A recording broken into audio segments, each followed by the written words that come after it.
¿Por qué filosofía aquí y ahora especiales?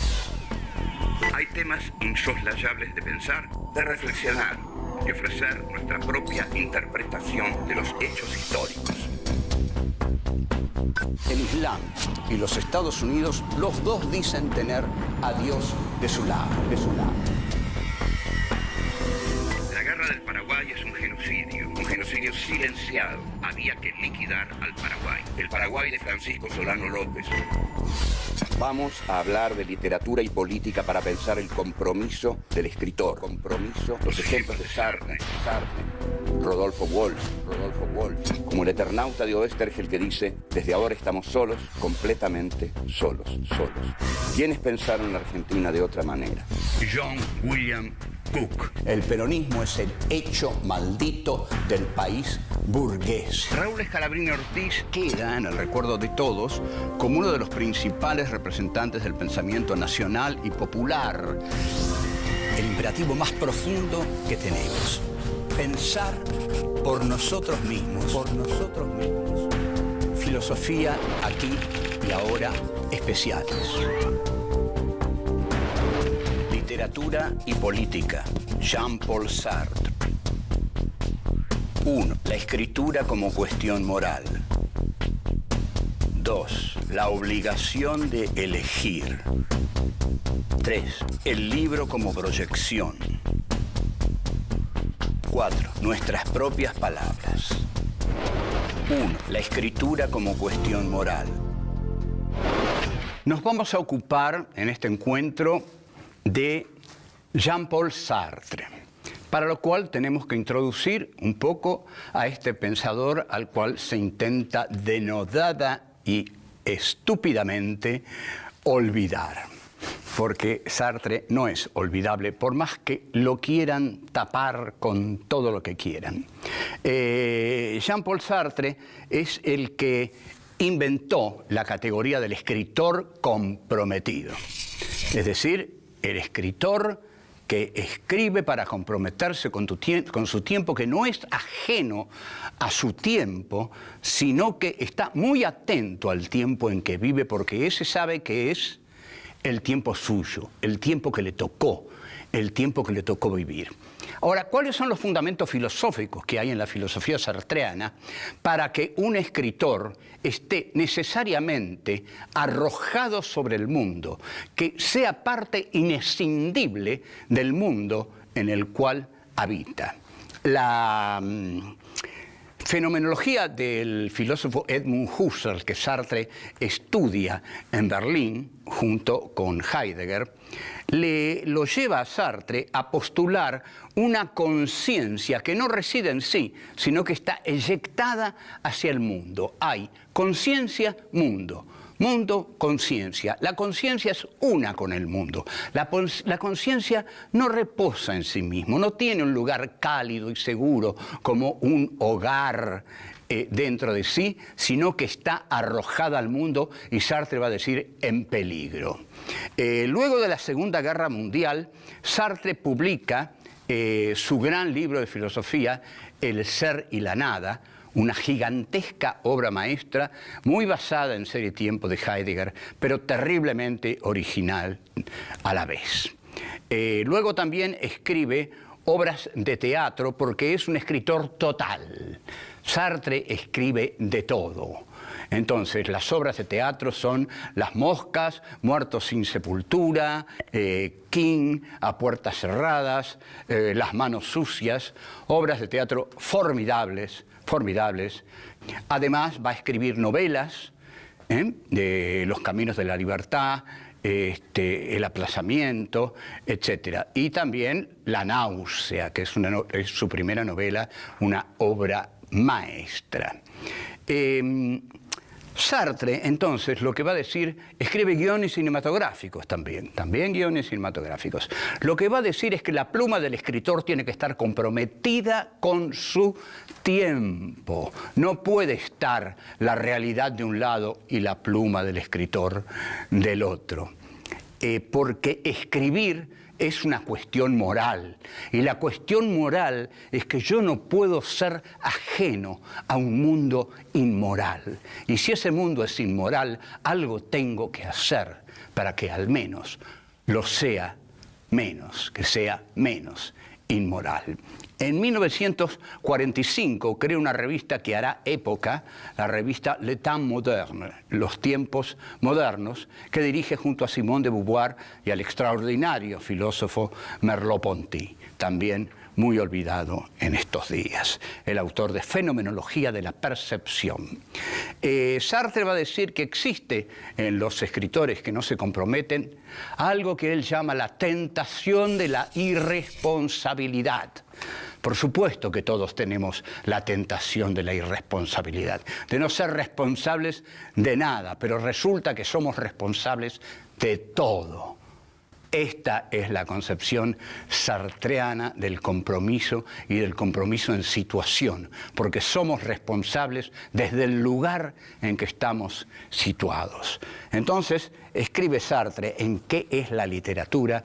No queremos avergonzarnos de escribir y no tenemos ganas de hablar para no decir nada. Aunque quisiéramos, no podríamos hacerlo. Nadie puede hacerlo. Nadie puede hablar sin decir nada, porque no hablar también es hablar, dice Sartre. Callarse es seguir hablando. Así que no hay donde meterse, señores escritores. No hay donde esconderse. El mundo está ahí, nosotros acá, y estamos para comprometernos mutuamente. No tenemos donde escondernos, porque aún en nuestro escondite la realidad va a llegar hasta nosotros y nos vamos a tener que comprometer con ella, inevitablemente.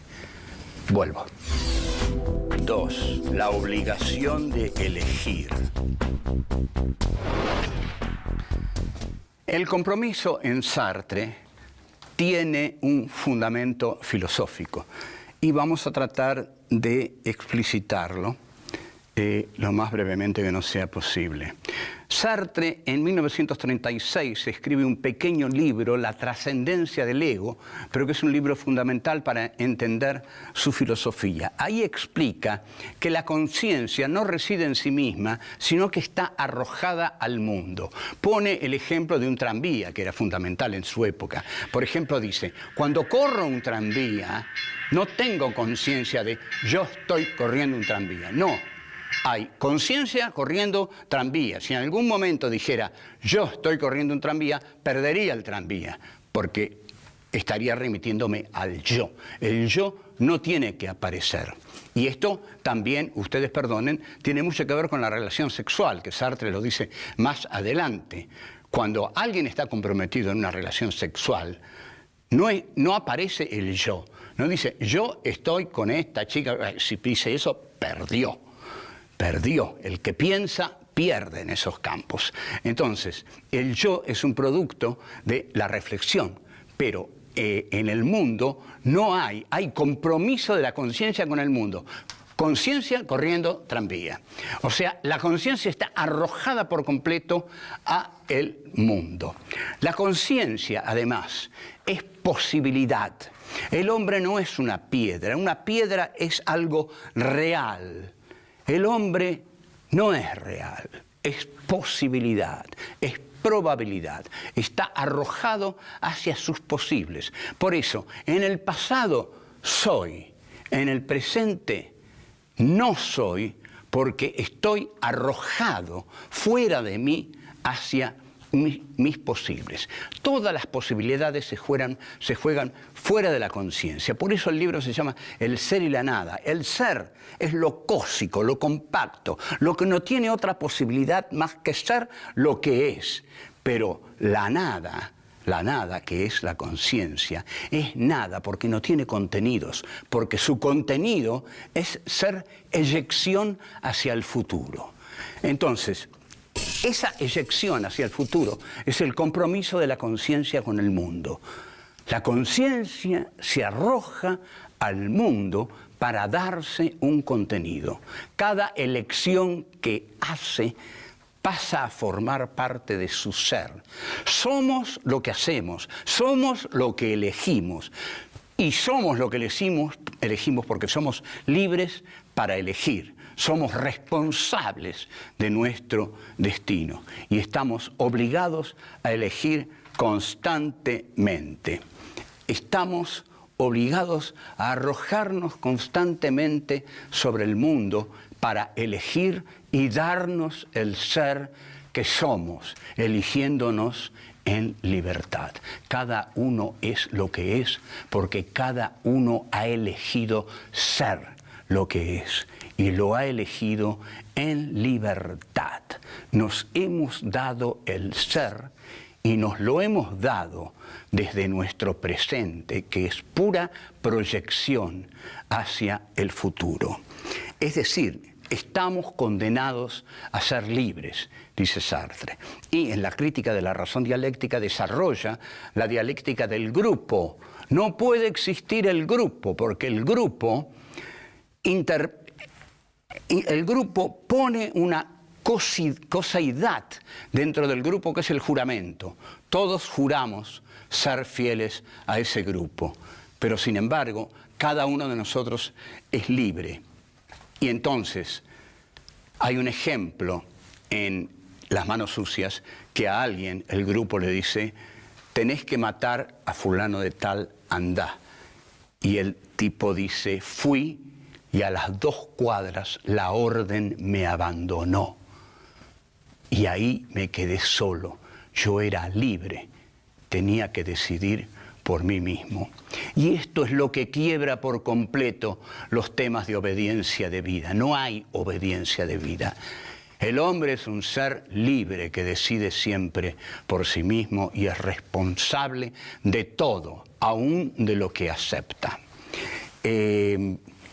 Aún de lo que acepta es también responsable, porque siempre tiene la libertad de aceptarlo o no aceptarlo. Esta es, en lo fundamental, esta filosofía de la libertad, de la elección, del proyecto, de la decisión y de darse el ser a través de la elección libre que postula Jean-Paul Sartre en su texto El ser y la nada de 1943. Ya vuelvo. 3. El libro como proyección. Esto que acabamos de decir le cabe a todo el mundo. Dentro de todo el mundo están los escritores. O sea que el escritor es también conciencia comprometida con el mundo, conciencia eyectada hacia el mundo. El escritor no se puede esconder, nadie se puede esconder. Y el escritor, entonces, escribe para proyectarse sobre el mundo. Si el escritor escribe y arroja su libro al mundo, lo arroja al juicio de los demás. Ante todo, ese juicio le va a devolver su libro de otro modo a como él lo había visualizado en soledad. Ahora, el compromiso de la literatura no implica negar la literatura. Hay que hacer buena literatura y vamos a estar siempre en contra de la mala literatura, porque es muy difícil hacer buena literatura. Lo que queremos marcar es que el escritor no escribe para sí mismo. El escritor, como conciencia proyectante, está arrojado al mundo e inevitablemente lo que escribe cae sobre el mundo. No está encerrado, no hay escape. Y si quiere huir de la política, podrá huir de la política, pero ahí donde vaya la política lo va a alcanzar, porque nadie huye de la política. Vivimos dentro de la polis, que es la sociedad civil. Y en esta sociedad civil somos lo que somos, elegimos lo que elegimos, escribimos lo que escribimos y lo que escribimos lo arrojamos al mundo. La literatura se dirige a los lectores. En este sentido es un acto de creación. El escritor crea su libro, pero el lector al leerlo también lo crea de nuevo, porque el lector al leerlo está reescribiendo el libro que el escritor escribió.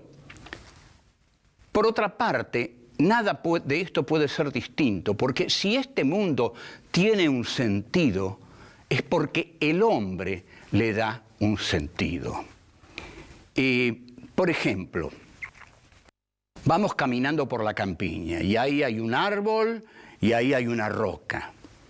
Bueno, el que establece que eso es un árbol, que eso es una roca, y que entre el árbol y la roca hay quizás cerca de 2,5 metros de distancia, es el hombre, es el ser humano. Si sacamos al ser humano, no hay nada, no hay árbol, no hay roca, no hay distancia entre uno y otro, porque la distancia es algo que ha creado el hombre. El hombre es el testigo de la creación y el que introduce constantemente distintos sentidos. Si hay un mundo simbolizado, es por el poder simbólico del hombre.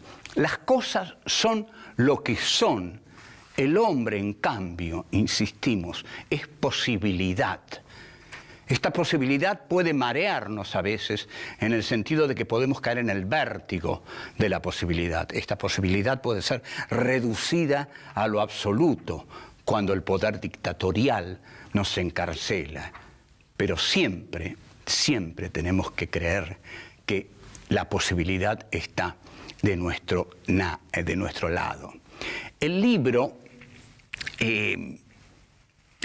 tiene que ver con la conciencia eyectante, porque yo escribo el libro, lo arrojo y el libro cae sobre el mundo. Yo arrojo el libro al mundo. Ya ahí estoy trascendiéndome. El libro es algo que me trasciende a mí mismo. No lo escribí para guardarlo en un cajón. Lo escribí para arrojarlo al mundo. Y una vez que lo arrojé al mundo ya no es mío. Ya no depende de mí ese libro. Depende de los otros. Ahí estoy dependiendo de los otros.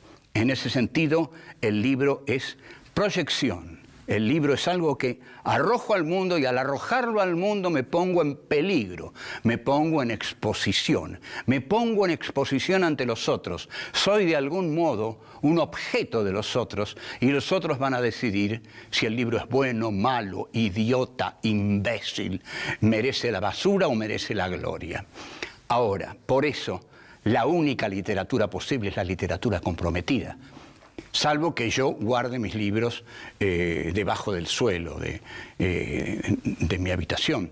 Pero si yo largo mi libro al mundo, tal como mi conciencia está eyectada al mundo, el libro entonces es compromiso. El libro está en manos de los otros, en la mirada de los otros, como yo estoy en la mirada de los otros. Y en la decisión de los otros. Son los otros los que van a decidir si es bueno o si es malo. Lo que yo piense de ahí en adelante, ya está. Yo lo hice, yo lo arrojé, yo me comprometí, ahora estoy en peligro en medio del mundo. Vuelvo. 4. Nuestras propias palabras. Las definiciones que da Sartre en su libro, que es la literatura, son contundentes. Por ejemplo, dice, no hablar es hablar. Callarse es gritar. ¿Esto qué significa? Que si yo no hablo, yo digo, no quiero decir nada sobre eso. Estoy hablando. Estoy diciendo, no quiero decir nada sobre eso. Estoy diciendo, me quiero abrir de eso, no quiero saber nada con eso. Eso es hablar, es tomar una posición frente a aquello. No quiero decir nada. Bueno, sí, señor, usted está diciendo algo. Está diciendo que no quiere decir nada. Y callarse es gritar, porque es peor todavía que decir que uno no quiere hablar. O sea, nadie puede permanecer ajeno al mundo. Nadie, todos estamos comprometidos con este mundo. Que nadie crea que va a volar como una palomita dulce por sobre las tragedias de este mundo, sino que inevitablemente va a tener que comprometerse con ellas, y aún no comprometerse es comprometerse, y de un modo acaso más indigno. Ahora, hay condicionamientos constantes para el hombre. Estos condicionamientos, por supuesto, son siempre tenidos en cuenta. Por ejemplo, Voy a dar un ejemplo. Todos venimos al mundo y a partir del momento en que venimos al mundo no hacemos más que recibir, recibir, recibir, recibir. Lo que nos dicen, lo que nos ordenan, lo que nos enseñan. Incluso es cierto, hablamos una lengua que creemos que es la nuestra, pero que es la lengua que nos han enseñado. Sin embargo, a pesar de que hablamos con las palabras que nos han enseñado a decir, a pesar de que han hecho de nosotros muchísimas cosas de las cuales no sabemos nada, pero que han hecho esas cosas de nosotros, en determinado momento vamos a tener que empezar a decir nuestras propias palabras. Porque un hombre es aquello que hace con lo que hicieron de él. No hay excusas. A partir de cierto momento, yo ya no puedo andar lloriqueando. Y bueno, me hablaron tanto que no puedo sino repetir lo que me dijeron. Y bueno, mis padres fueron terribles, me hicieron de este modo. Bueno, se acabó, se acabó, pará. Se acabó. Ya es hora de que digas tus propias palabras. Ya es hora de que te olvides lo que hicieron de vos, tus padres, tus maestros, lo que quieras. Ya es hora de que te hagas a vos mismo, porque sos responsable de vos mismo. Esto es muy interesante, ¿no? Le va a venir muy bien a unos cuantos. Bueno, entonces, el libro que escribimos, el libro que dice estas cosas se arroja sobre el mundo buscando a quién decírselas. Justamente, eso es lo que queremos, decir estas cosas. Escribimos para eso, escribimos para decir estas cosas. Escribimos para decirle a alguien, no, mi hijo, se acabó, ya no hay justificaciones. A partir de este momento, vos elegís tu vida y no hay justificación alguna. O si no, no. Tenés que empezar a hablar tu propio lenguaje, tenés que inventar tus propias palabras. No podés seguir hablando a las palabras que te dijeron. Tenés que crear tus propias palabras, tu propio lenguaje, y esa es la expresión de tu propia libertad. Si no, sos un esclavo. Sartre, para demostrar muchas de estas cosas, escribe un prólogo célebre, que es el prólogo al libro de Frantz Fanon, Los condenados de la tierra. Este prólogo es el ejemplo más grande de escritura comprometida y tenía que ser Jean-Paul Sartre el que lo ejerciera. Es un prólogo, como dice Eduardo Gruner, sublime, en el cual la prosa de Sartre llega a lo sublime. Contexto, la guerra de Argelia. Frantz Fanon, un médico, escribe un libro que se llama Los condenados de la tierra. En el prólogo, Sartre se dirige a los europeos. No se dirige a los argelinos, se dirige a los europeos. Y les dice a los europeos, Europa se ha hecho a sí misma, gestando esclavos y monstruos, que es una de las frases más formidables sobre el colonialismo. Europa, a través de su terrible colonialismo, se ha hecho a sí misma, creando esclavos y monstruos.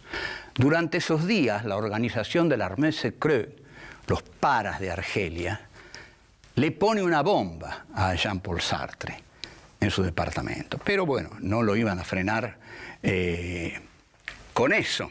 El portero dice, qué raro que le hayan puesto una bomba a Monsieur Sartre. Dice, porque es un hombre tan tranquilo, entra y sale. Claro, es un intelectual. No anda con una metralleta, su metralleta es escribir, y por eso le ponen una bomba. O sea que el compromiso tiene sus riesgos, y muchos tienen miedo a comprometerse, porque el compromiso tiene riesgos, y a veces muy graves. Pero para un filósofo como Sartre, que piensa que ser en el mundo significa comprometerse, el compromiso es inevitable. Estoy en este mundo para hablar de este mundo, para denunciar sus injusticias. para denunciar sus desigualdades, para denunciar sus canalladas. Esa es la tarea moral de un escritor. Cuando tratemos de hacer finalmente una moral, tarea muy grande, porque la moral implica una moral para todos y es muy imposible de hacer, pero cuando tratemos de pensar en una moral, o al menos en algunos preceptos morales fundamentales, vamos a tener que pensar una y otra vez en Jean-Paul Sartre. Esto es todo. Chao.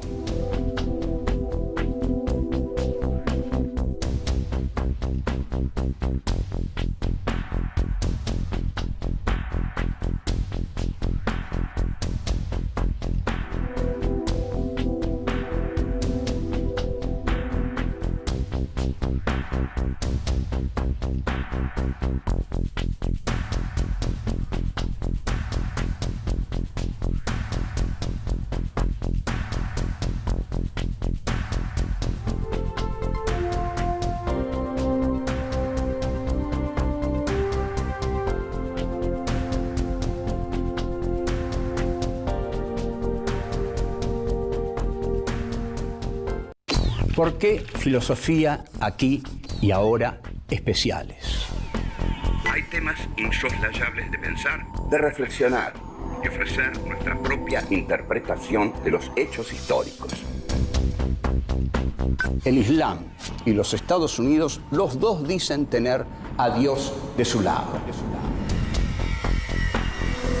La guerra del Paraguay es un genocidio. Un genocidio silenciado. Había que liquidar al Paraguay. El Paraguay de Francisco Solano López.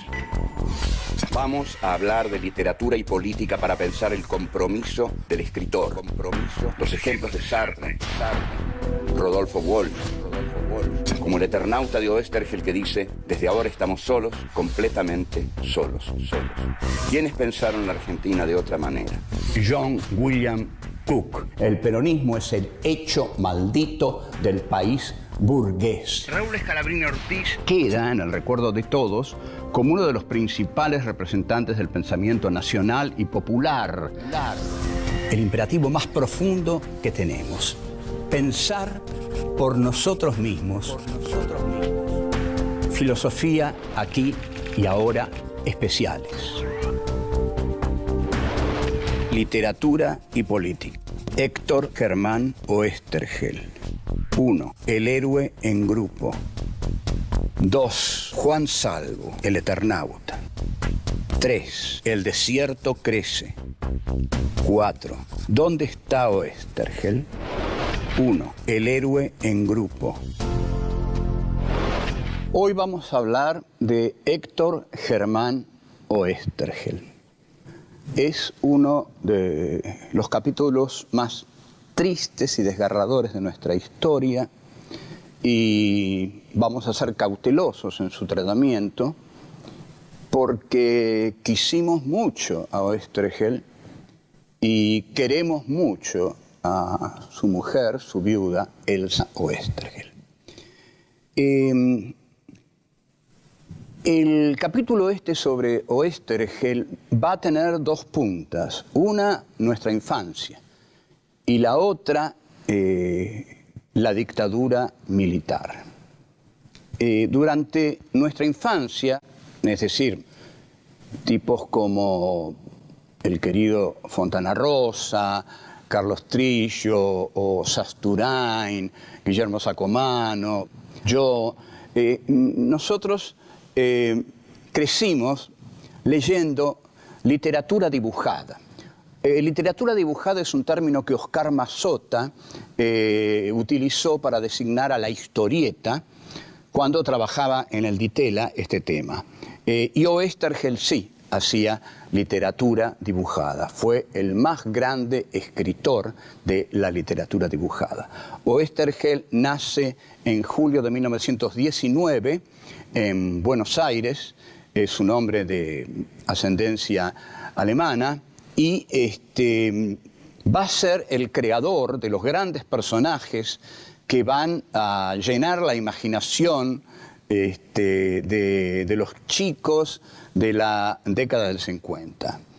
comienza trabajando en la editorial Abril y saca la mítica revista Mr. X. Mr. X, ahí aparecen los dos grandes personajes de Héctor Germán Oesterheld, los dos primeros grandes personajes, que son Bull Rocket y el extraordinario Sargento Kirk. De chico yo me especializaba en dibujar a Bull Rocket, pero mucho más al Sargento Kirk. Bull Rocket es una historieta que dibujó primero Paul Campani, un dibujante italiano, y luego siguieron Eugenio Soppi y Solano López, que vamos a ver es el dibujante de El Eternauta. Oesterheld, la frase que digamos, define la ideología de Oesterheld es la que dice: prefiero al héroe en grupo antes que al héroe solitario. Y en efecto, Bull Rocket actúa en grupo, porque son él, su amigo Bob, Pig y mamá Pygmy. Pig no es un cerdo, es un flaco loco al que le dicen Pig. Este grupo de 4 se va a reproducir en la gran historieta de Oesterheld, ya dibujada por el gran maestro Hugo Pratt, que va a llegar a la gloria universal con su personaje de Corto Maltés. Es posible que se diga, y en principio iba a ser así, que el Sargento Kirk iba a ser una versión del Martín Fierro. Y en alguna medida lo es, pero es el Martín Fierro mezclado con las películas de cowboys que nosotros veíamos en las matinés de los cines, que daban 3 películas, y bueno, o eran de piratas o eran de cowboys, o eran policiales.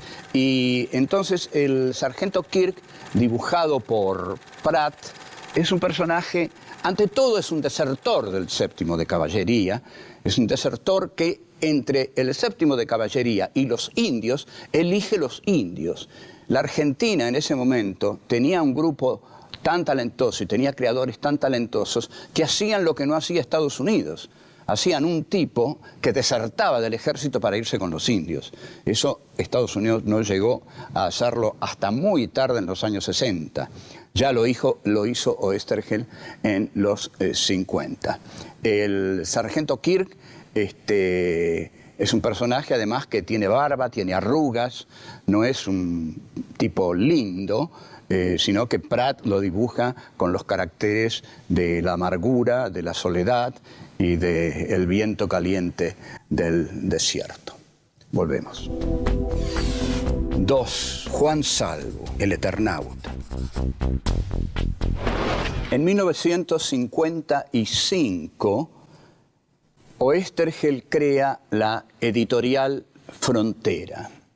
En esa editorial nuclea a una serie de talentosos dibujantes como Eugenio Soppi, como Arturo del Castillo, que hacía Randall el Justiciero, que era una maravilla de dibujante, José Luis Salinas, Eugenio Soppi y Hugo Pratt, que era para mí el más genial de todos. Después saca 2 revistas de tamaño apaisado, que son Frontera y Hora Cero, que habrán de tener un éxito impresionante. Salíamos del colegio secundario a buscar Frontera y Hora Cero. Esos textos que formaron a los niños del 50 marcaron también a la generación del 70, porque esos niños que se educaron leyendo a Oesterheld más que a Julio Verne y a Salgari, fueron después los jóvenes de la juventud peronista, los militantes de los años 70. Por eso quieren tanto a Oesterheld. Recuerdan sus grandes historietas. Bien, en Frontera empieza la más célebre y universal de las historietas de Oesterheld. Hoy es un texto universal, quizás más conocido todavía que los grandes textos de Borges. Es El Eternauta, con, por supuesto, guión de Oesterheld y dibujos de Solano López. El Eternauta comienza en una bohardilla en la cual 4 amigos están jugando al truco. Son el que va a ser el Eternauta, Juan Salvo, Polski, Favalli y un 4º amigo. Juegan al truco y mientras juegan, Juan Salvo piensa, qué hermosa es esa buhardilla, cómo lo cuida, cómo él se siente ahí cálido y piensa que abajo están durmiendo su mujer, Elena, y su hija, Martita. Y eso lo hace sentir como un triunfador en la vida. Tiene apenas una fabriquita de transformadores. De repente se apagan las luces y por la ventana ven caer una nieve. Oesterheld escribe como de dibujos animados. Esta nevada es la nevada de la muerte y ellos se asoman a la ventana y ven que la calle está poblada de cadáveres, que los autos han chocado, y entonces han descarrilado los autos, deciden encerrarse. Cierran todas las ventanas, las aseguran y no hay que salir de la casa, porque en la calle está la muerte. Sin embargo, Polski decide ir a cuidar a su familia. Dice, yo tengo que ir a cuidar a mi familia. Entonces, sin que lo puedan contener, sale a la calle. Y aquí hay una serie de cuadritos sin texto, silenciosos, donde se luce Solano López, mostrando cómo Polski primero corre erguido, después comienza a inclinarse sobre sí mismo y, bueno, finalmente un gesto de tremendo dolor y muere. Bueno, ¿qué significa la nevada de la muerte?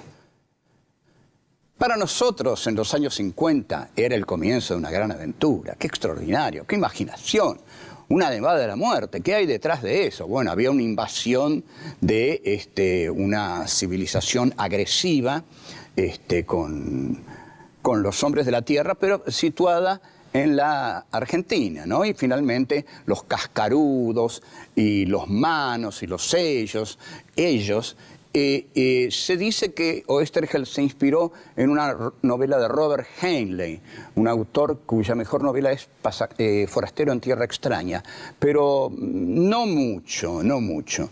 Y hay una película también que se llama Starship Troopers, en la cual se pelea contra enormes insectos. En esa película, que se estrena durante la década menemista, se nota el desencanto de los argentinos, porque cuando vuela a Buenos Aires, las plateas aplaudían, gozosas de ver a Buenos Aires estallar. En noviembre de 1976, la editorial Record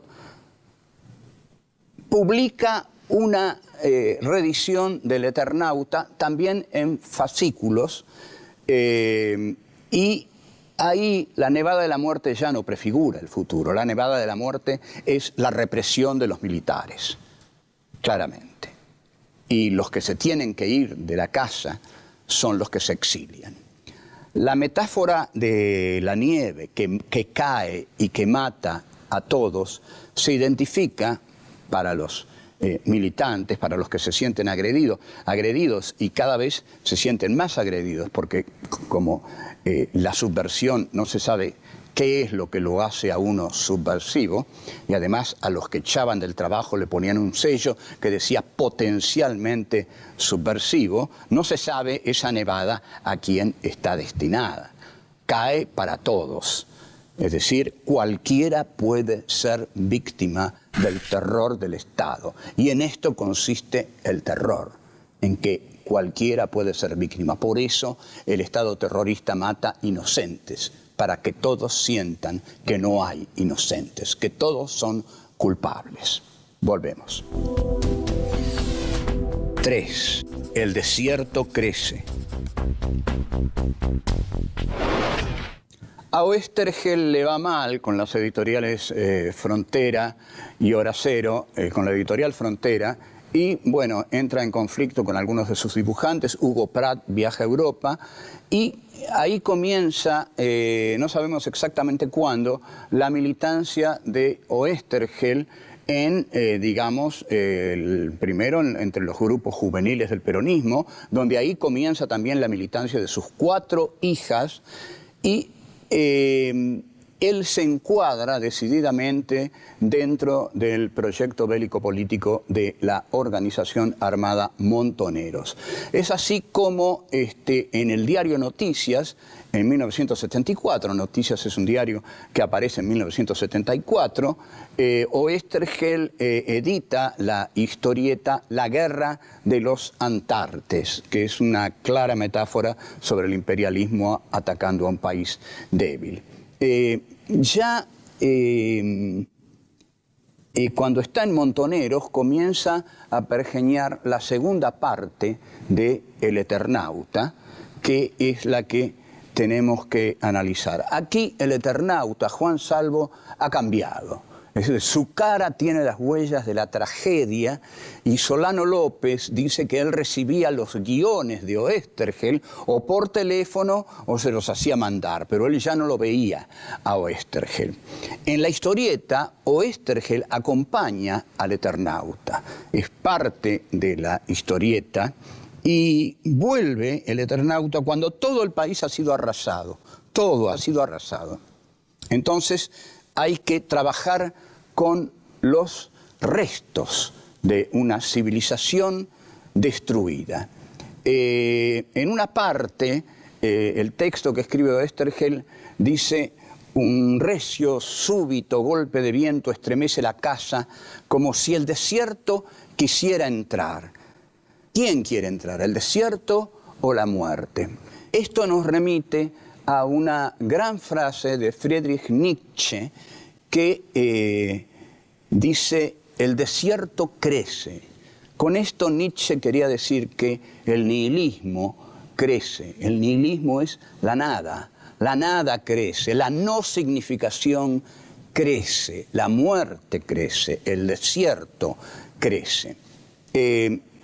La frase de Oesterheld, que quiere decir que ahora la lucha no tiene límites, ahora la lucha no tiene límites, hay que dejar de lado todo sentimiento de humanidad en esta lucha, porque la lucha por el hombre tiene que prescindir de los sentimientos humanos. Frente a la muerte solo queda la lucha mortal. Este es el mensaje central de El Eternauta 2. Pero el Eternauta aquí, cuando mata con sus manos, sus propias manos, a uno de sus enemigos, vemos que comienza cada vez más a identificarse con el enemigo, a identificarse con los manos, con los ellos, con los enemigos que Juan Salvo, el primer Eternauta, había tenido. Pero este nuevo Eternauta tiene la crueldad de sus propios enemigos. Y Oesterheld dice: este no es el Juan Salvo que yo conozco, es un extraño total. Es como si él fuera ajeno a eso que fue. Y Juan Salvo en un momento advierte que Oesterheld lo está mirando así. Y le pregunta: ¿crees que me transformé en uno de ellos? Entonces aquí Oesterheld, increíblemente, desde dentro de la organización, está postulando la identidad entre el Eternauta y los ellos, lo cual es postular la identidad entre la organización político-militar y la dictadura, tal como fue ocurriendo con el desarrollo de los acontecimientos, cuando la organización político-militar comienza a utilizar uniformes. ¿Por qué? Porque la vanguardia, al no tener contacto con las bases, comienza a girar locamente sobre sí misma y a perder el sentido de la realidad, y trágicamente comienza a identificarse con su enemigo, porque lo único que piensa es en su enemigo. La única imagen que tiene es la de su enemigo, porque ha perdido la imagen de la realidad al perder el contacto con las masas. Esta es la tragedia de la vanguardia. La vanguardia se caracteriza por trabajar desde afuera, en exterioridad. La vanguardia no se mete dentro de la materia de la cosa, sino que trabaja desde afuera porque cree conocer las leyes de la historia. Entonces, al creer conocer las leyes de la historia, se cree superior y se cree con el derecho de enseñárselas al pueblo, porque ella las sabe y las representa. Volvemos. 4. ¿Dónde está Oesterheld? En 1983, aún no había caído la dictadura desaparecedora, la revista Feriado Nacional saca una contratapa con un dibujo hecho por Saborido, que era un dibujante que sabía muy bien dibujar como los otros, donde están todos los personajes de Oesterheld, no falta ninguno, y todos ellos llevan un gran cartel que dice ¿dónde está Oesterheld? Todavía preguntamos, ¿dónde está Oesterheld? El Eternauta 2 continúa en medio de un clima de angustia, de desesperación, que Solano López intenta expresar, a veces desesperado, con sus dibujos. Pero hay un momento hacia el final en que la tragedia encuentra su punto más alto. El Juan Salvo tiene que decidir entre salvar un pueblo llamado Las Cuevas o salvar a su mujer y su hija que están en otro lugar llamado El Promontorio. Finalmente, la opción de Juan Salvo es salvar ese pueblo y luego, cuando llega a El Promontorio, encuentra que su mujer y su hija han muerto, han sido asesinadas. El Héctor Germán Oesterheld, compañero de Juan Salvo en la historieta, le dice, pero ¿fue la decisión correcta? Y él dice sí, porque es la decisión que hubieran tomado todos los compañeros que murieron en la causa en la que estamos. Ellos hubieran hecho lo mismo que yo. Y Oesterheld le dice, te entiendo, te comprendo, pero lo que pasa es que duele tanto. Sí, duele tanto. Tanto duele como toda esta tragedia le ha dolido a Elsa Oesterheld, porque los militares mataron a Héctor Germán Oesterheld y a las 4 hijas del matrimonio Oesterheld. Y a Héctor Germán Oesterheld le mostraron la foto de cada una de sus hijas muerta. Como hay que tener un grado de sadismo infinito para hacer esto. Por último, este programa está dedicado a Elsa Oesterheld. Esto es para vos, Elsa, porque sufriste quizá, sin duda, la más grande tragedia de la enormemente trágica dictadura militar. Pero quiero que sepas que todos aquí te queremos mucho y quiero decirte de mi parte que lo que perdiste es irrecuperable, pero que tu temple también siempre fue extraordinario, excepcional, magnífico, y tu elección por la vida es un ejemplo para todos nosotros. En cuanto a Héctor, tu marido, también lo queremos, porque fue el que llenó de imágenes maravillosas nuestra infancia, el que nos dio las historietas maduras y a la vez maravillosas, las grandes aventuras, el sargento Kirk y sus amigos en el rancho del Cañadón Perdido, Bull Rocket y el Eternauta. Despertó nuestra imaginación. Yo aprendí a dibujar copiando los dibujos de Pratt, que eran parte de las historietas de Oesterheld. De modo que él también, por supuesto, siempre debe estar presente en nuestras vidas y en las vidas de muchos otros, porque es en estos momentos un autor internacional y es parte inescindible del cómic, de la historieta también internacional. De modo que salud Héctor Germano Estergel, y ahora, disculpen, pero me voy porque tengo una cita con el sargento Kirk y sus amigos en el ranch del Cañadón Perdido. Una hermosa cita.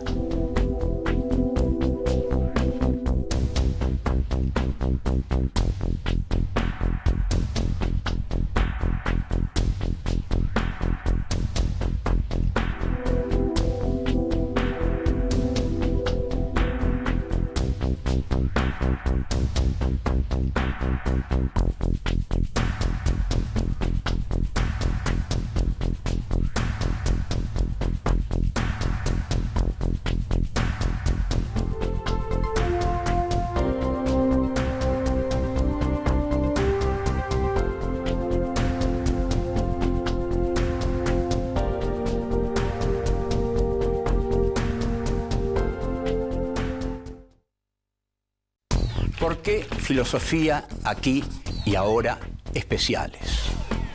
Hay temas insoslayables de pensar, de reflexionar y ofrecer nuestra propia interpretación de los hechos históricos.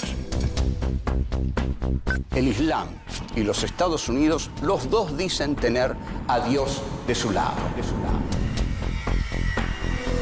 La guerra del Paraguay es un genocidio silenciado. Había que liquidar al Paraguay. El Paraguay de Francisco Solano López. Vamos a hablar de literatura y política para pensar el compromiso del escritor.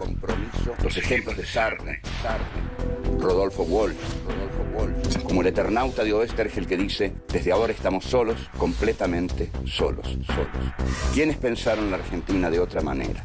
John William Cook. El peronismo es el hecho maldito del país burgués. Raúl Scalabrini Ortiz queda en el recuerdo de todos como uno de los principales representantes del pensamiento nacional y popular. El imperativo más profundo que tenemos: pensar por nosotros mismos. Filosofía aquí y ahora especiales. Literatura y política. Rodolfo Walsh. 1. Hay un fusilado que vive.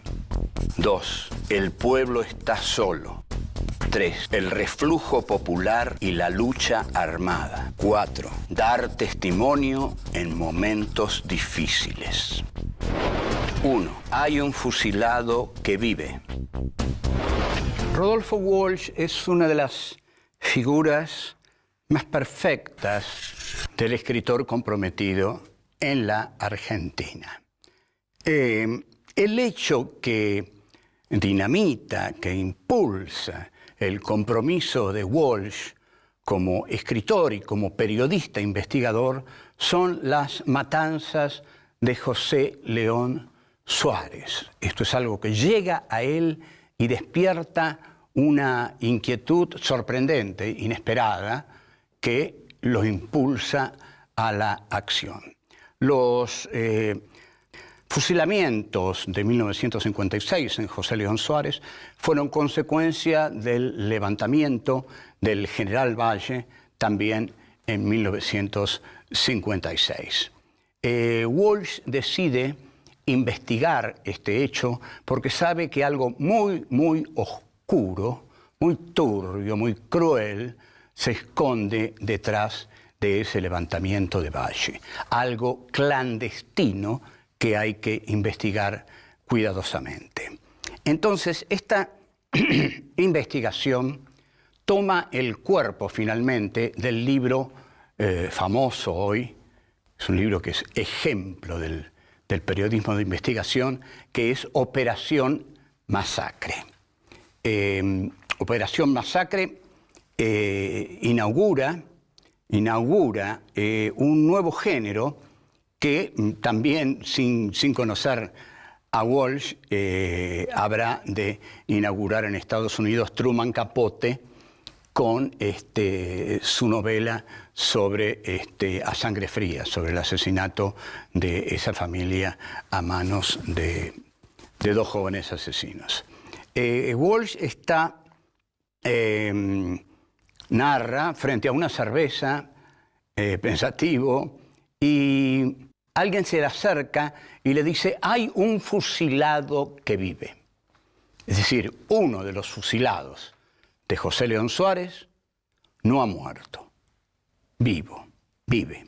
A partir de ese momento, Rodolfo Walsh no puede pensar en otra cosa como todo auténtico creador, como todo auténtico investigador, periodista y hasta humanista.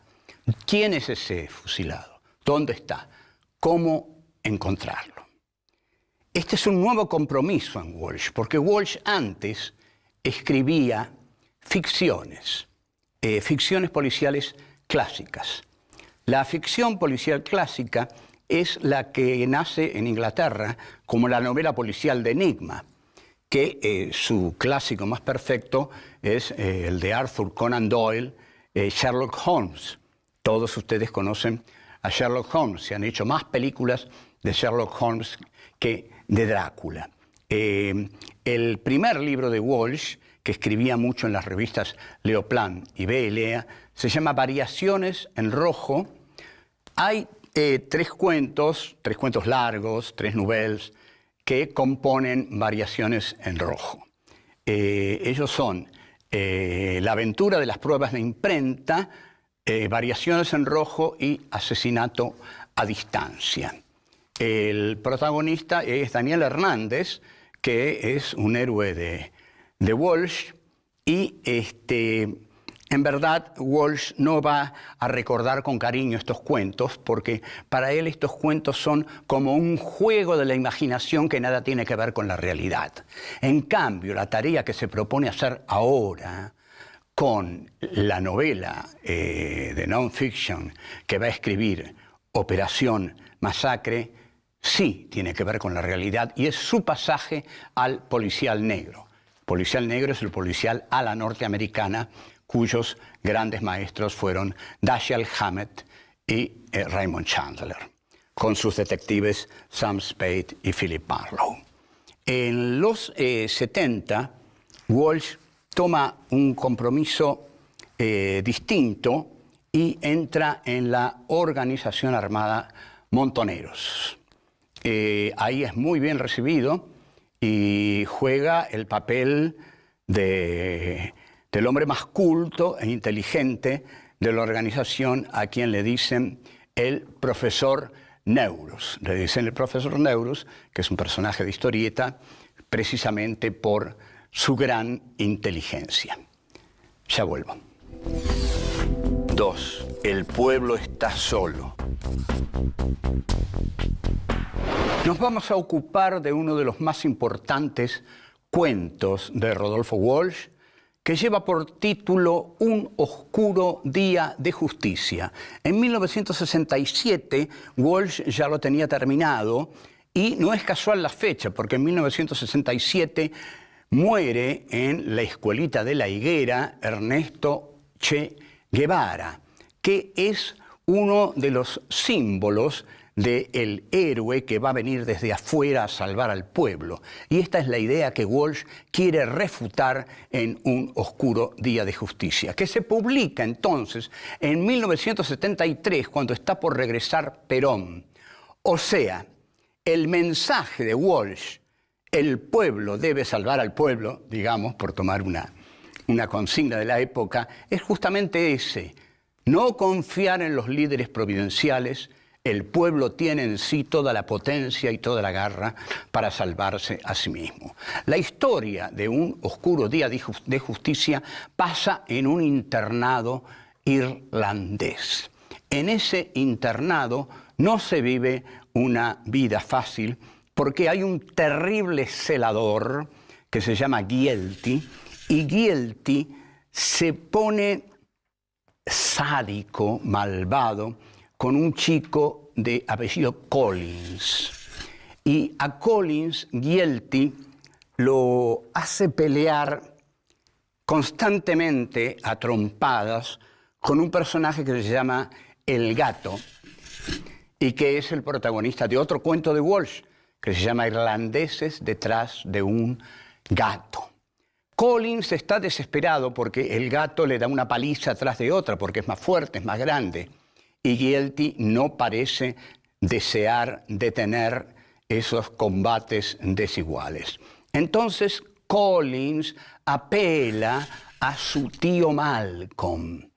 Y el tío Malcolm es una figura mítica, lejana, y Collins le escribe y le dice: tío Malcolm, creo que si él me pega otra vez, me voy a morir. De modo que la carta que le envía al tío Malcolm es totalmente dramática, extrema. Me voy a morir. ¿Qué le pide entonces al tío Malcolm? Que venga a salvarlo. Aquí vemos la figura, ya aparecer la figura del líder que va a venir de afuera a salvar al pueblo, en este caso representado por Collins, pero luego por todos los internados.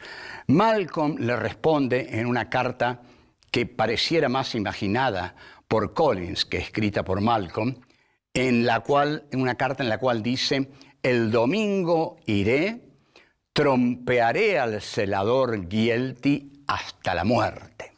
Que eso es exactamente lo que Collins quiere, que lo trompee hasta la muerte y lo libere del celador Gielty.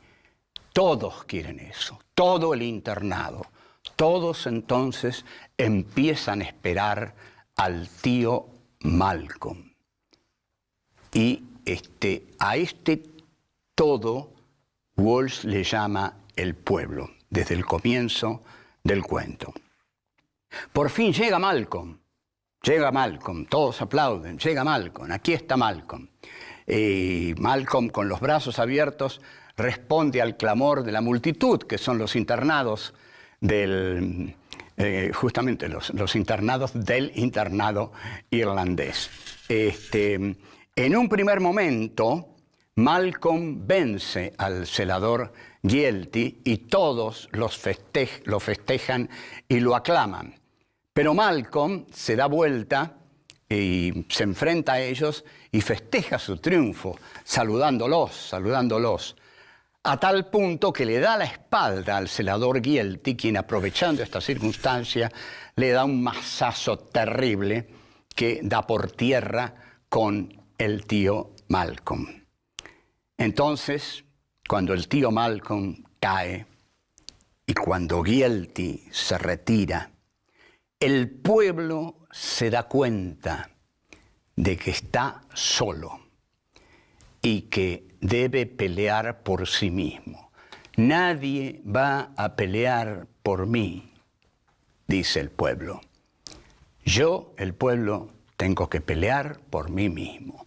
No debo esperar líderes providenciales, porque toda posible liberación está en mis manos.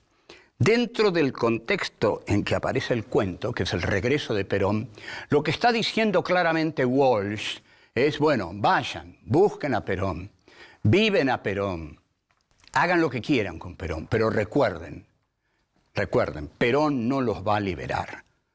Nos vamos a liberar solos. Perón no es un ángel del destino que baja de ese avión negro para liberarnos a todos. No, nos tenemos que liberar solos. La causa de nuestra propia liberación está en nuestras propias manos. Vuelvo. 3. El reflujo popular y la lucha armada. Luego de Operación Masacre, Walsh se concentra en otro texto que va a ser fundamental en la misma línea. Este texto comienza a aparecer en el periódico CGT de los argentinos, la CGT que dirigía Raimundo Ongaro. Tiene un enorme despliegue en los ambientes universitarios y confieso que, entre tantos otros alumnos, yo repartía el periódico de la CGT entrando a distintas aulas, siendo muchachos, compañeros, el periódico de la CGT, y algunos lo agarraban y otros me mandaban a otro lado. Bueno, pero la CGT de los argentinos fue un gran momento para el sindicalismo argentino. Ahí estuvo Walsh y ahí empezó a publicar ¿Quién mató a Rosendo?, con el típico título de ¿Quién mató a Rosendo?, del ¿Quién mató?, de la policial clásica, que se llama Who Done It?, ¿Quién lo hizo? es de 1968 y es un texto en el que opone al bandorismo, un texto opuesto al bandorismo. En ese momento Bandor representaba para los sectores revolucionarios del peronismo el ala conciliadora, el ala negociadora, el ala pactista, el ala burocrática, en fin, lo peor. O sea, contra él está escrito quién mató a Rosendo. En la pizzería La Real de Avellaneda, en 1966, es asesinado Rosendo García. Este es el punto de partida del libro de Walsh, que es realmente una investigación tan delicada como la de Operación Masacre. Quizás mejor escrita, quizás no tan documentada, pero ahí está ese texto que queda y es muy importante. Ahora, no solo sobre esto escribe Walsh, porque es un escritor integral, Walsh. Escribe ficciones, escribe ensayos, escribe artículos, hace política, en fin, el escritor total, tan ausente en estos días. Uno de los cuentos que escribe es Corso. Corso es un cuento divertidísimo que demuestra que Walsh, y me lo han dicho quienes lo conocieron de cerca, era un tipo muy divertido, era un tipo muy jodón, realmente muy divertido. Y el cuento Corso es dos locos muchachos que van a un corso, ¿no? Estas cosas que se hacían antes, que todavía se hacen, y ven venir a un tipo disfrazado de hindú que tiene una cosita que se echa un poquito de queroseno en la boca, sopla y con una pluma lanza una bocanada de fuego.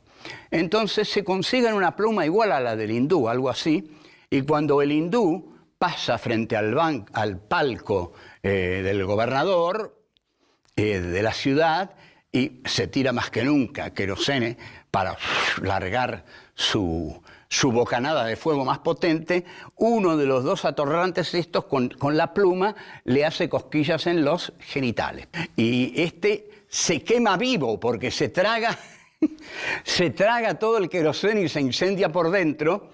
Y Walsh dice, ya no hablaba más en el idioma, porque el hindú iba hablando y dice, ya no hablaba más en el idioma, ahora decía, la puta que te parió, decía. Y bueno, el cuento es muy gracioso y tiene 1,5 páginas. Walsh pudo seguir dando grandes obras maestras a la literatura argentina que tanto, tanto las necesita. Pero su militancia en Montoneros lo devoró por completo. Perón muere en 1974 y a partir de ahí comienza una violencia de aparatos entre Montoneros, que pasa a la clandestinidad, y las bandas clandestinas del gobierno de Isabel Perón. Walsh señala que ante el reflujo popular no puede haber violencia, algo tan elemental que cualquiera lo debió haber entendido. Cualquiera lo debió haber entendido. Pero bueno, no se entendió. En este sentido discute con la cúpula de Montoneros. La discusión es muy fácil. Si nosotros entramos al peronismo para contar con las masas del peronismo, o sea, para que la violencia del aparato montonero, del aparato armado, estuviera anclada en las masas peronistas, que tuviera como base las masas peronistas, ahora que no están las masas peronistas, que las masas peronistas se han vuelto sobre sí mismas, y han vuelto a sus casas, porque nada más alejado de las masas que la violencia de las metralletas. Ahora, dice Walsh, hay que también recluirse. El reflujo de las masas debe ser nuestro reflujo. No le hacen caso, continúan, y la represión de la dictadura se hace cada vez más feroz. Walsh rompe con los montoneros. Mientras los montoneros inauguran el partido montonero en Italia con cámaras de televisión, con reportajes, el humilde profesor Rodolfo Walsh, profesor de inglés, se va a San Vicente disfrazado de profesor de inglés. Crea, antes de eso, Ancla, la agencia clandestina de noticias, que es una formidable usina de información de las atrocidades que pasan. Las atrocidades que pasan eran conocidas por todos, pero no hasta tal extremo. Pocos llegaron a adivinar la inmensidad del horror y de la crueldad. Walsh sí, y en este sentido la agencia de noticias clandestina Ancla cumplió una función, pero Walsh cumplió esa función desde la Argentina, desde San Vicente, solo y preparando su obra maestra, la carta de un escritor a la Junta Militar. Vuelvo. 4. Dar testimonio en momentos difíciles. La carta de un escritor a la Junta Militar es de una admirable precisión ante todo. La Junta Militar en 1977 cumplía un año de su asalto al poder. La carta de Rodolfo Walsh tiene dos partes. En la primera parte describe las atrocidades humanitarias de la Junta y en la segunda parte es la parte económica. En la parte en que describe las atrocidades que la Junta comete contra los derechos humanos de las personas, describe con una minuciosidad increíble, terriblemente informado para un hombre en 1977, escribe 15.000 desaparecidos, 10.000 presos, 4.000 muertos, decenas de miles de desterrados, son las cifras desnudas de ese terror que ustedes han implantado. Colmadas las cárceles ordinarias, crearon ustedes en las principales guarniciones del país virtuales campos de concentración donde no entra ningún juez, abogado, periodista u observador internacional. Eran los campos de concentración cerrados que llegaron, según cálculos de Pilar Calveiro, en Poder y Desaparición, a 340 campos de concentración en la Argentina. Sigue Walsh. El secreto de los procedimientos invocados como necesidad de investigación convierte a la mayoría de las detenciones en secuestros que permiten la tortura sin límite y el fusilamiento sin juicio. Si nadie sabe dónde está detenido el detenido, la tortura puede extenderse ilimitadamente. La segunda parte, que es la parte económica de la carta a la Junta, Walsh dice: estos hechos que sacuden la conciencia del mundo civilizado no son, sin embargo, los mayores sufrimientos que han traído al pueblo argentino. El mayor sufrimiento es la miseria planificada. O sea que para Walsh los mayores sufrimientos son la matanza estructural debida al plan económico de Martínez de Hoz. Hace un análisis contundente de la política económica de la dictadura, porque tiene todos los elementos para hacerlo. Es notable el manejo que tiene tanto en los datos de los derechos humanos como en el análisis de la economía. Y la carta tiene un final realmente conmovedor. El ejemplo del escritor comprometido. Dice: estas son las reflexiones en el primer aniversario de su infausto gobierno que he querido hacer llegar a los miembros de esa junta. Y aquí es donde dice: sin esperanza de ser escuchado, con la certeza de ser perseguido, pero fiel al compromiso que asumí desde hace mucho tiempo de dar testimonio en tiempos difíciles. Y firma Rodolfo Walsh, cédula de identidad, tanto escritor, es la reasunción de su propia identidad porque la firma como escritor.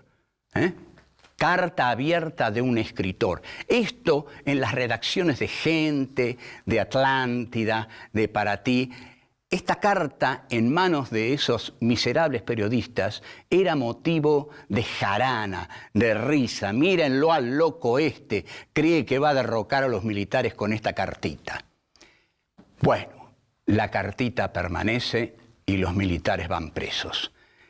El 25 de marzo de 1977, Walsh va a tirar su carta al buzón. Aparecen los militares, lo que significa que la cita estaba envenenada. Aparece un grupo de militares armados hasta los dientes, pero Walsh no quiere llegar vivo a la ESMA porque sabe lo que le espera en la ESMA, el horror absoluto. Lleva con él una pequeña pistola calibre 22 y con esa pequeña pistola empieza a disparar. Ese enorme grupo de militares que lo había ido a buscar están tan asustados que ante una pistola 22 ya no se animan a agarrarlo vivo y lo acribillan a balazos. Caramba, no hubo 2 o 3 que pudieran enfrentar a un escritor con un matagatos, caramba. Walsh firma entonces esa carta con su sangre, con su vida. Es el gesto muy poderoso de un escritor. Digo muy poderoso porque no digo el más poderoso, porque no quiero caer en una exaltación de la muerte. Uno firma muchas cosas con la exaltación de su vida, siguiendo vivo y siguiendo la lucha en la que cree. Pero Walsh ahí la firma con su muerte. Esa muerte hace de él hoy un mito perfecto, la figura perfecta del escritor comprometido argentino. Se la jugó a fondo, escribió esa carta maravillosa y la firmó Rodolfo Walsh, escritor, que ha decidido dar siempre testimonio en momentos difíciles. Chao, hasta luego.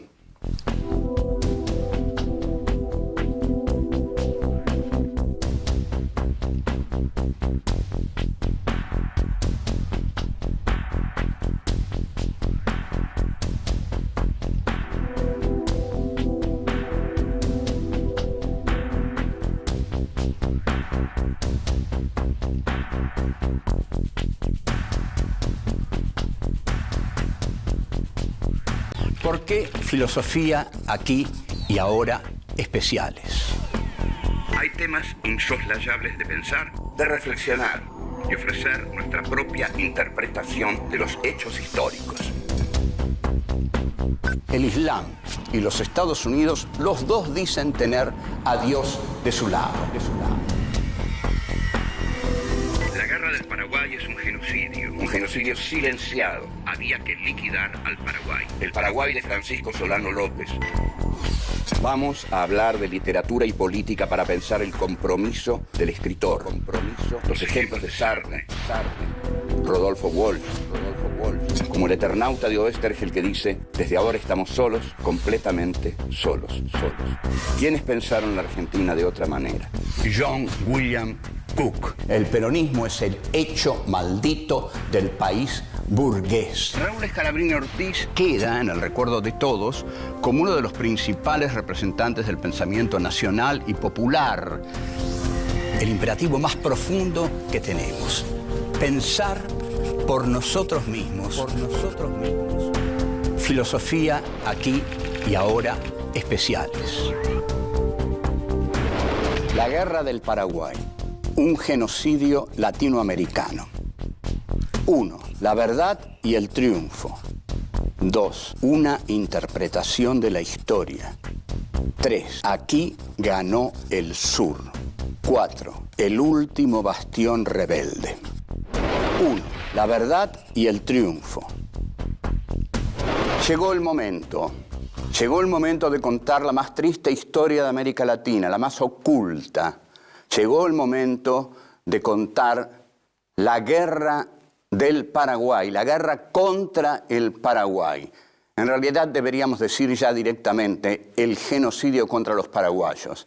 Esta expresión de contra los paraguayos la hemos tomado del modo en que los armenios quieren que sea nombrada su tragedia. Ellos no quieren que se diga el genocidio armenio porque sienten que así pareciera que son ellos los que cometieron el genocidio. Quieren y prefieren que se diga el genocidio contra los armenios, de modo que nosotros vamos a decir el genocidio contra los paraguayos. Este es el momento de hablar de la gran culpa argentina, silenciada, ignorada, pero nosotros aquí vamos a hablar de ella.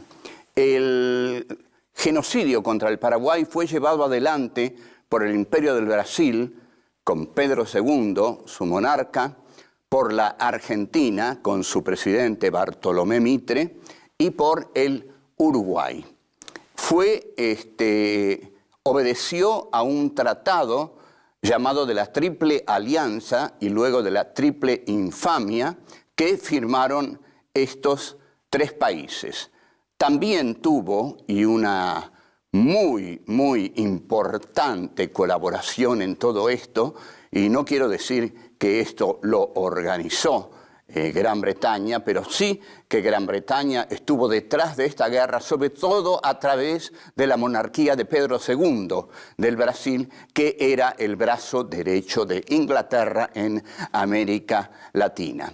Vamos a hablar de un episodio ignorado, tapado, ensombrecido de la historia argentina. ¿Por qué? Porque, como se sabe, la historia la escriben los ganadores, y los ganadores de la Guerra del Paraguay se avergonzaron de la terrible matanza que se había hecho en ese país, hasta el punto de no haber dejado un solo hombre vivo. Los muertos se calculan entre 600.000 y 1.000.000. Entonces, la historia liberal va a decir que esa fue una guerra de civilización, de progreso, para derrocar a un tirano feroz. En esto van a coincidir mucho las tendencias de izquierda, que van a decir que en el Paraguay había también un tirano feroz al que había que derrocar. No todos. Milcíades Peña va a decir que el Paraguay fue el único territorio que intentó un desarrollo autónomo en América Latina y que por eso había que aniquilarlo. Lo que querían las potencias de la Triple Alianza era abrir el Paraguay al libre comercio. El Paraguay ejercía una economía proteccionista que le había permitido desarrollar astilleros, altos hornos, una industria incipiente única en América Latina. Un país industrial protegido de las mercancías que venían del centro del mundo.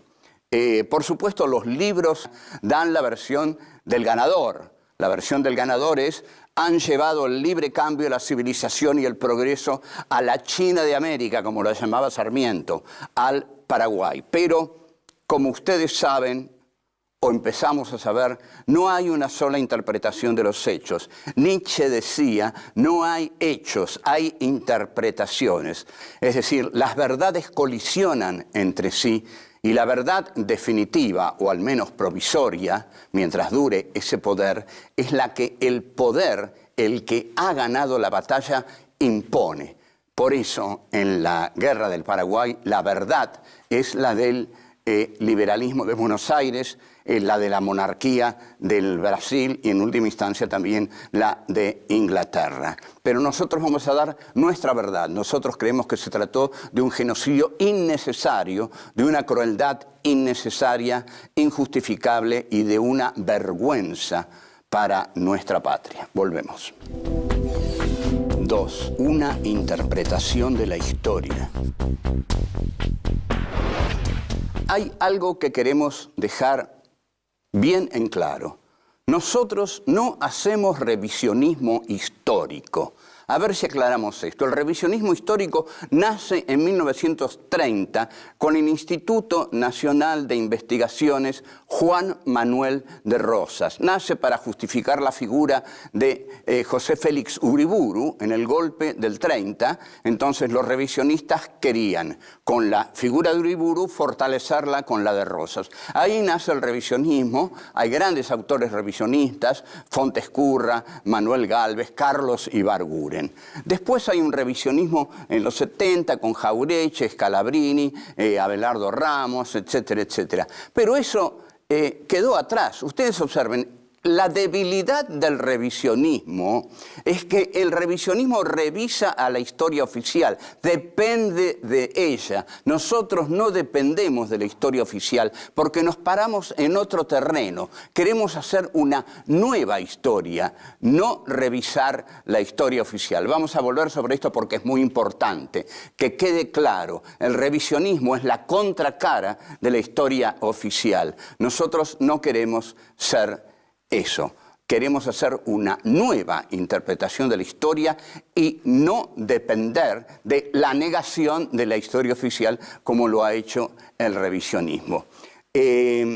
La historia que estamos narrando, es decir, esta historia del Paraguay, es parte de la historia de la modernidad occidental capitalista.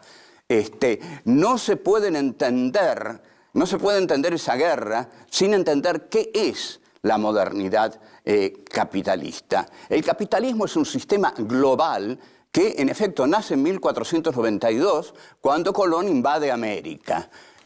Colón invade América y a partir de ahí surge un sistema mundo que es la globalización capitalista que la impone desde sus orígenes.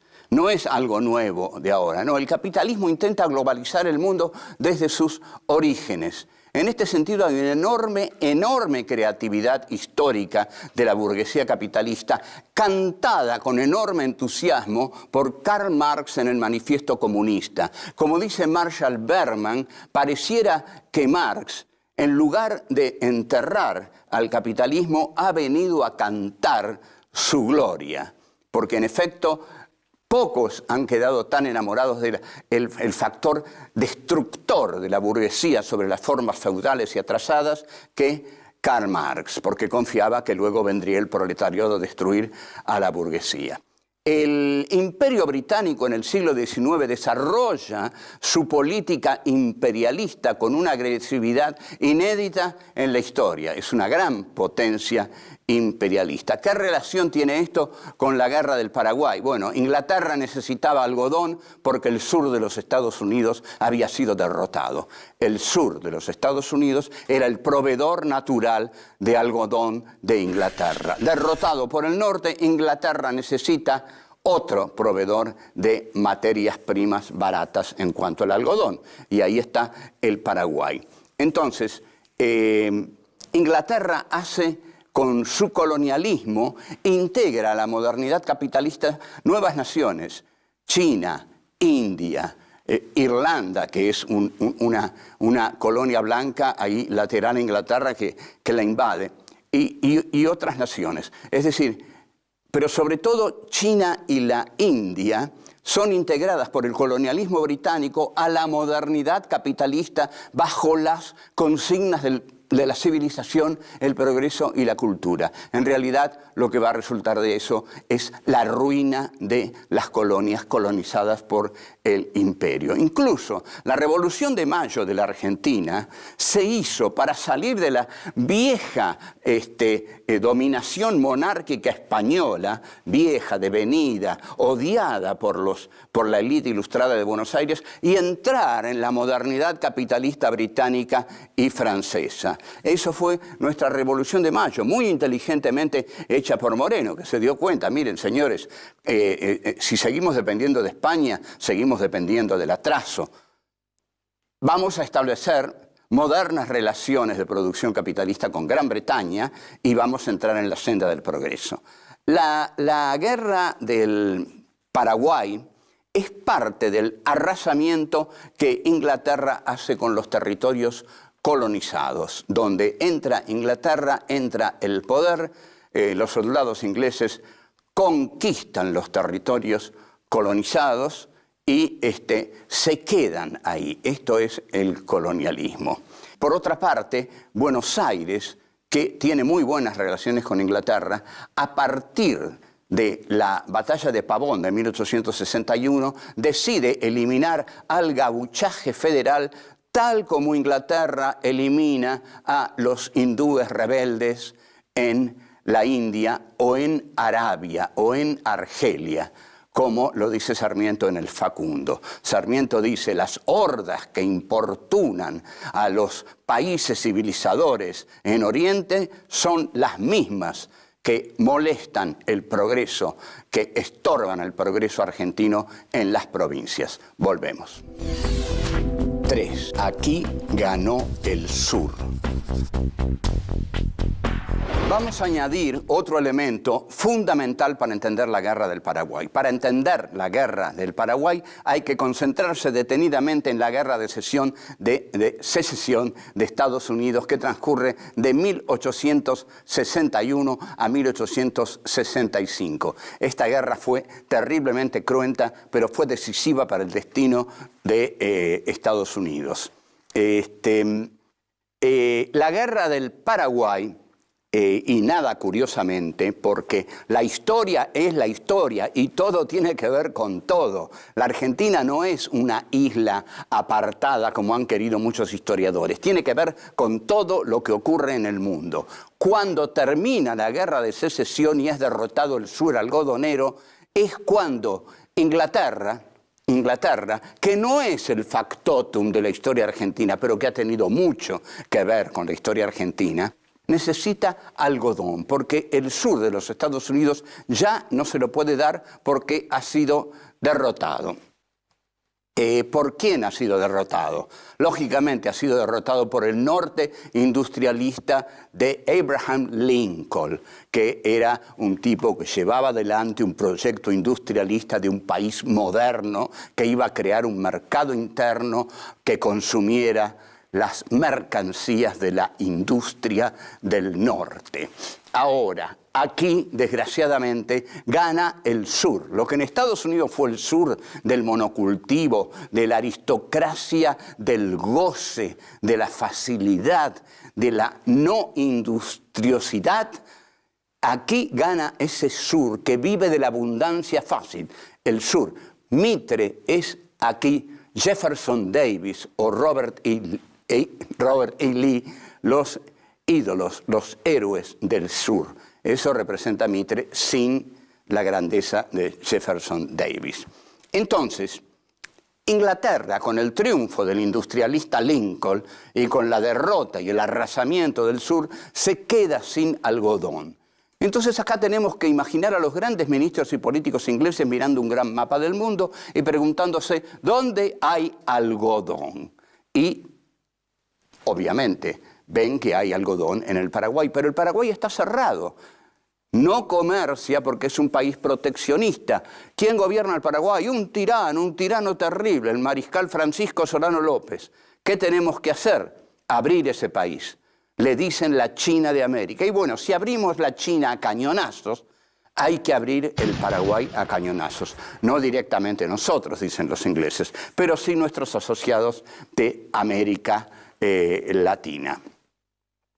La guerra no la hace directamente Inglaterra, pero juega un papel muy importante. El principal papel lo juega la monarquía de Pedro II, que es un gran socio de Inglaterra en América Latina. Es la mano derecha de Inglaterra.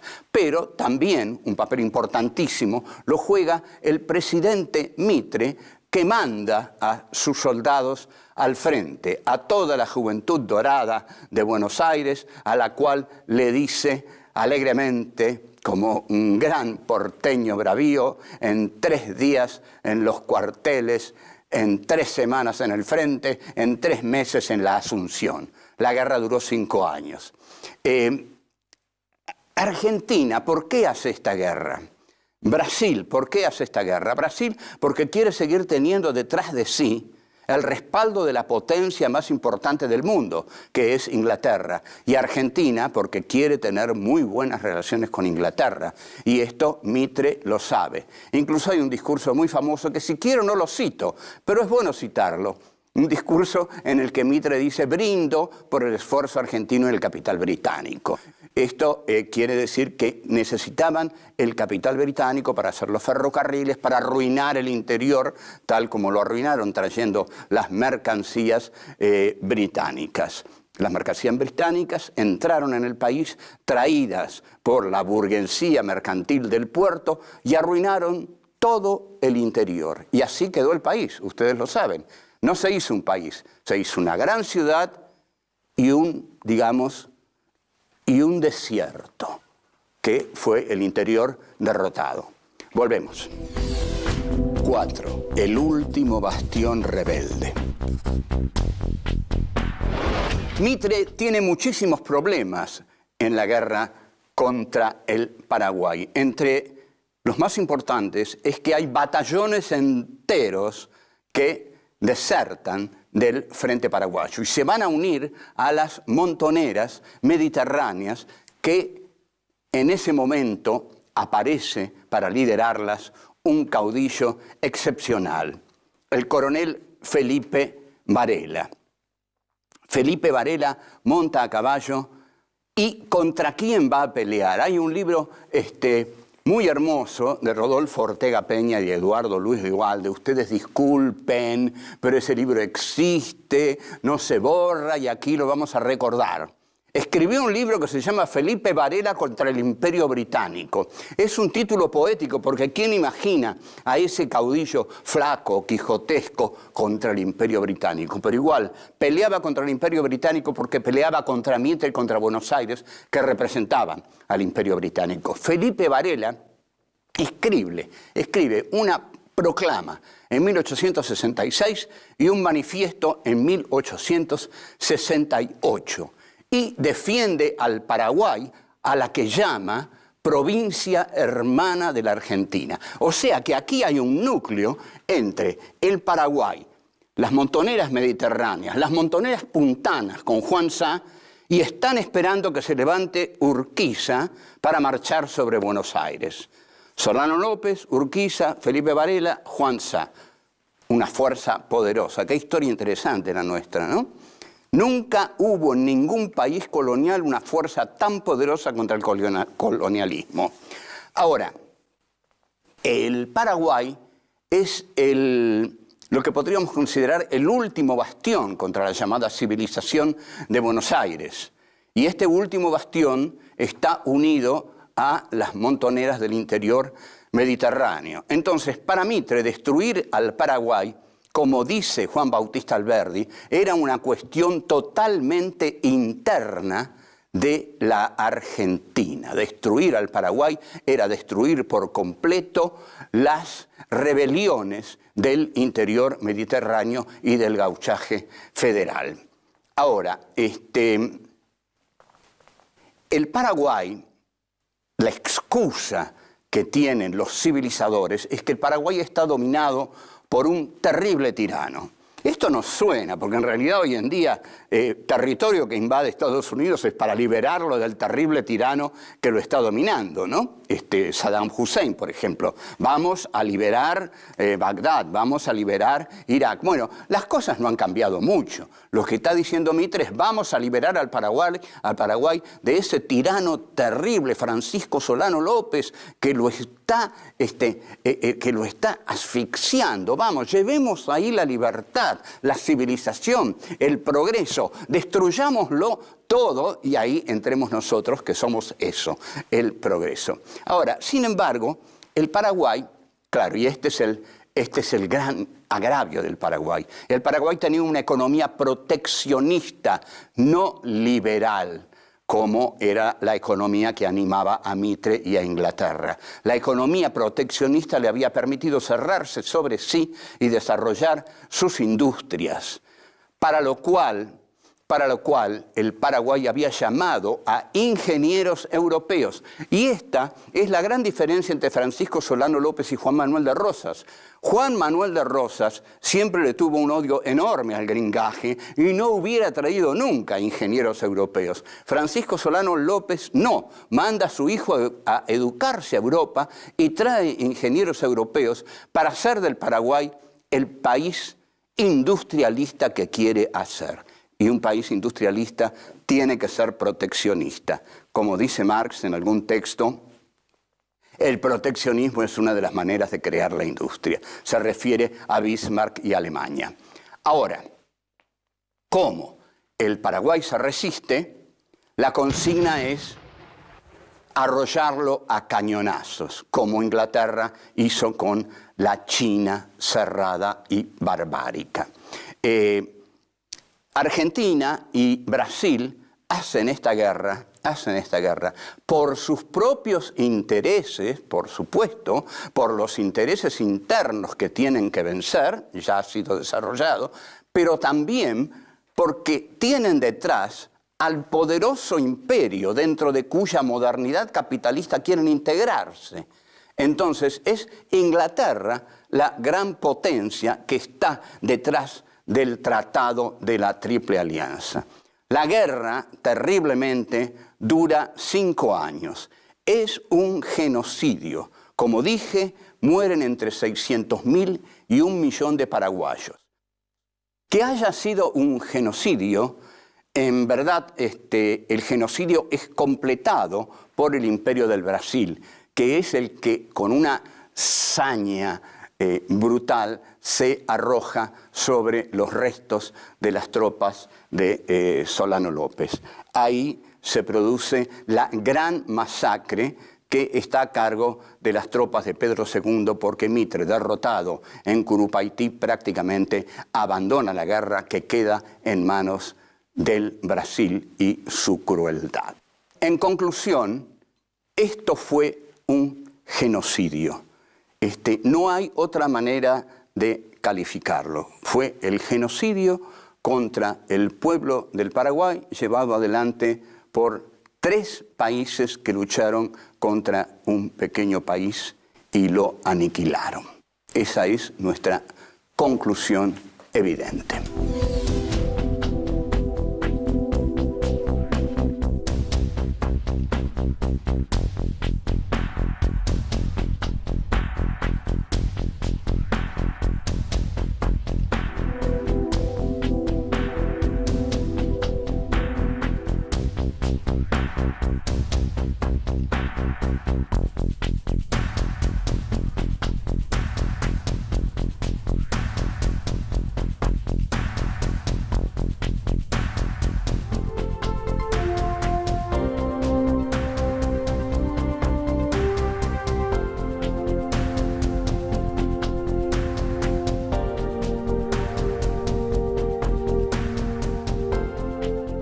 Proyecto de la decisión y de darse el ser a través de la elección libre que postula Jean-Paul Sartre en su texto El ser y la nada de 1943. Ya vuelvo. 3. El libro como proyección. Esto que acabamos de decir le cabe a todo el mundo. dentro de todo el mundo están los escritores. O sea que el escritor es también conciencia comprometida con el mundo, conciencia eyectada hacia el mundo. El escritor no se puede esconder, nadie se puede esconder. Y el escritor, entonces, escribe para proyectarse sobre el mundo. Si el escritor escribe y arroja su libro al mundo, lo arroja al juicio de los demás, ante todo. Ese juicio le va a devolver su libro de otro modo a como él lo había visualizado en soledad. Ahora, el compromiso de la literatura no implica negar la literatura. Hay que hacer buena literatura y vamos a estar siempre en contra de la mala literatura, porque es muy difícil hacer buena literatura. Lo que queremos marcar es que el escritor no escribe para sí mismo. El escritor, como conciencia proyectante, está arrojado al mundo e inevitablemente lo que escribe cae sobre el mundo. No está encerrado, no hay escape. Y si quiere huir de la política, podrá huir de la política, pero ahí donde vaya la política lo va a alcanzar, porque nadie huye de la política. Vivimos dentro de la polis, que es la sociedad civil. Y en esta sociedad civil somos lo que somos, elegimos lo que elegimos, escribimos lo que escribimos y lo que escribimos lo arrojamos al mundo. La literatura se dirige a los lectores. En este sentido es un acto de creación. El escritor crea su libro, pero el lector al leerlo también lo crea de nuevo, porque el lector al leerlo está reescribiendo el libro que el escritor escribió. Por otra parte, nada de esto puede ser distinto, porque si este mundo tiene un sentido, es porque el hombre le da un sentido. Por ejemplo, vamos caminando por la campiña y ahí hay un árbol y ahí hay una roca. Bueno, el que establece que eso es un árbol, que eso es una roca, y que entre el árbol y la roca hay quizás cerca de 2,5 metros de distancia, es el hombre, es el ser humano. Si sacamos, lo lleva a Sartre a postular una conciencia que no reside en sí, sino que está eyectada hacia el mundo. Hay conciencia, mundo. Mundo, conciencia. La conciencia es una con el mundo. La conciencia no reposa en sí mismo, no tiene un lugar cálido y seguro como un hogar dentro de sí, sino que está arrojada al mundo y Sartre va a decir en peligro.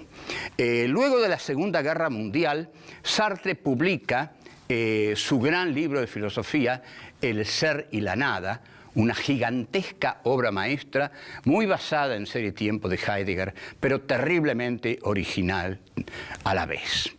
Luego también escribe obras de teatro porque es un escritor total. Sartre escribe de todo.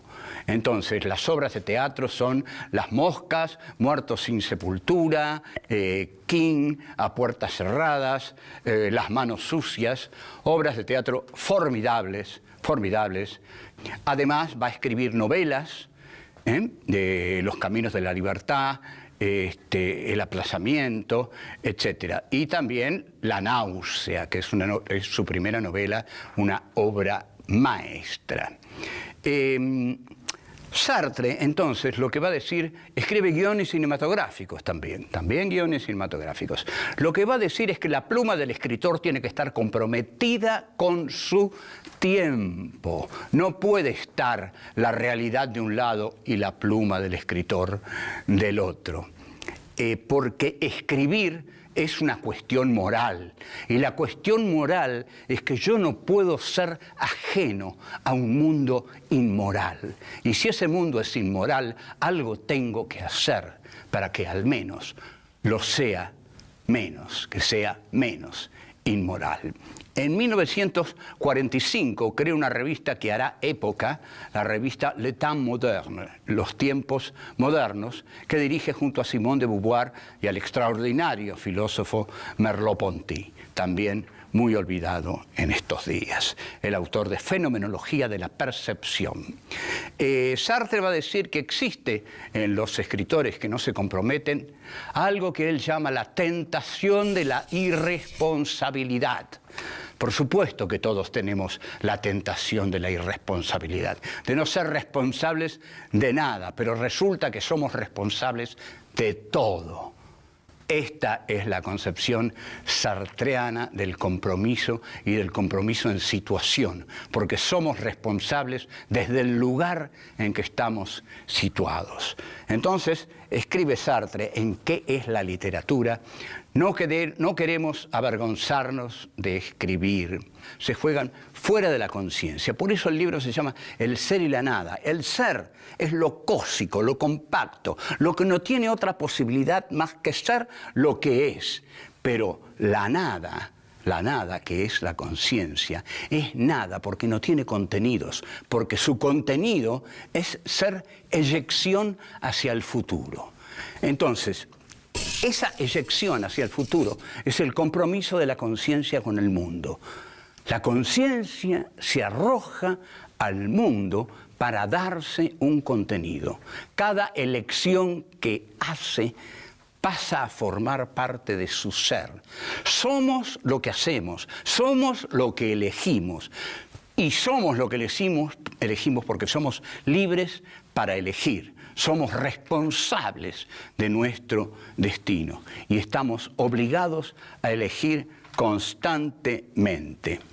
Estamos obligados a arrojarnos constantemente sobre el mundo para elegir y darnos el ser que somos, eligiéndonos en libertad. Cada uno es lo que es porque cada uno ha elegido ser lo que es. Y lo ha elegido en libertad.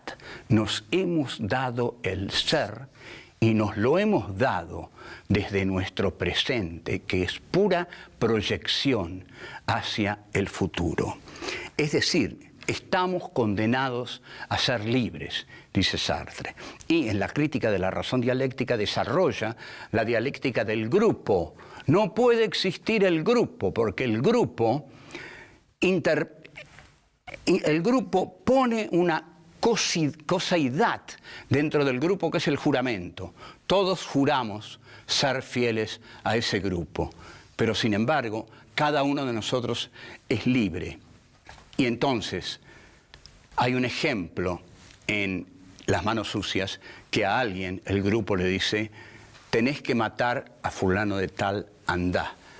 Y el tipo dice, fui, y a las 2 cuadras la orden me abandonó. Y ahí me quedé solo. Yo era libre. Tenía que decidir por mí mismo.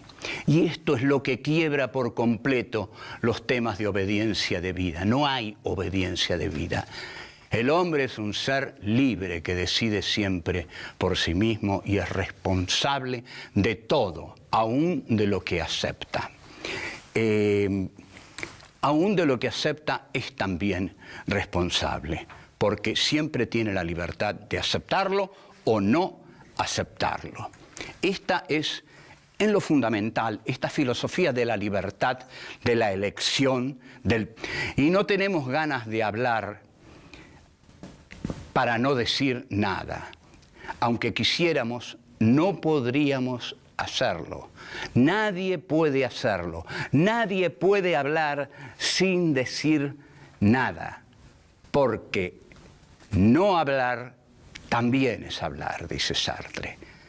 Callarse es seguir hablando. Así que no hay donde meterse, señores escritores. No hay donde esconderse. El mundo está ahí, nosotros acá, y estamos para comprometernos mutuamente. No tenemos dónde escondernos, porque aún en nuestro escondite la realidad va a llegar hasta nosotros y nos vamos a tener que comprometer con ella, inevitablemente. Vuelvo. 2. La obligación de elegir. El compromiso en Sartre tiene un fundamento filosófico y vamos a tratar de explicitarlo lo más brevemente que nos sea posible. Sartre, en 1936, escribe un pequeño libro, La trascendencia del ego, pero que es un libro fundamental para entender su filosofía. Ahí explica que la conciencia no reside en sí misma, sino que está arrojada al mundo. Pone el ejemplo de un tranvía, que era fundamental en su época. Por ejemplo, dice, cuando corro un tranvía, no tengo conciencia de yo estoy corriendo un tranvía. No. Hay conciencia corriendo tranvía. Si en algún momento dijera, yo estoy corriendo un tranvía, perdería el tranvía, porque estaría remitiéndome al yo. El yo no tiene que aparecer. Y esto también, ustedes perdonen, tiene mucho que ver con la relación sexual, que Sartre lo dice más adelante. Cuando alguien está comprometido en una relación sexual, no aparece el yo. No dice, yo estoy con esta chica. Si dice eso, perdió. Perdió. El que piensa pierde en esos campos. Entonces, el yo es un producto de la reflexión, pero en el mundo no hay compromiso de la conciencia con el mundo. Conciencia corriendo tranvía. O sea, la conciencia está arrojada por completo a el mundo. La conciencia, además, es posibilidad. El hombre no es una piedra es algo real. El hombre no es real, es posibilidad, es probabilidad, está arrojado hacia sus posibles. Por eso, en el pasado soy, en el presente no soy, porque estoy arrojado fuera de mí hacia mis posibles. Todas las posibilidades se fueran. ¿Por qué filosofía aquí y ahora especiales? Hay temas insoslayables de pensar, de reflexionar y ofrecer nuestra propia interpretación de los hechos históricos. El Islam y los Estados Unidos, los dos dicen tener a Dios de su lado. La guerra del Paraguay es un genocidio silenciado. Había que liquidar al Paraguay. El Paraguay de Francisco Solano López. Vamos a hablar de literatura y política para pensar el compromiso del escritor. Los ejemplos de Sartre, Rodolfo Walsh, como el Eternauta de Oestergel que dice, desde ahora estamos solos, completamente solos. ¿Quiénes pensaron en la Argentina de otra manera? John William Cook. El peronismo es el hecho maldito del país burgués. Raúl Scalabrini Ortiz Queda en el recuerdo de todos como uno de los principales representantes del pensamiento nacional y popular. El imperativo más profundo que tenemos. Pensar por nosotros mismos. Filosofía aquí y ahora especiales. Literatura y política. Jean-Paul Sartre. 1. La escritura como cuestión moral. 2. La obligación de elegir. 3. El libro como proyección. 4. Nuestras propias palabras. 1. La escritura como cuestión moral. Nos vamos a ocupar en este encuentro de Jean-Paul Sartre, para lo cual tenemos que introducir un poco a este pensador al cual se intenta denodada y estúpidamente olvidar. Porque Sartre no es olvidable, por más que lo quieran tapar con todo lo que quieran. Jean-Paul Sartre es el que inventó la categoría del escritor comprometido. Es decir, el escritor que escribe para comprometerse con su tiempo, que no es ajeno a su tiempo, sino que está muy atento al tiempo en que vive, porque ese sabe que es el tiempo suyo, el tiempo que le tocó vivir. Ahora, ¿cuáles son los fundamentos filosóficos que hay en la filosofía sartreana para que un escritor esté necesariamente arrojado sobre el mundo, que sea parte inescindible del mundo en el cual habita? La fenomenología del filósofo Edmund Husserl, que Sartre estudia en Berlín junto con Heidegger,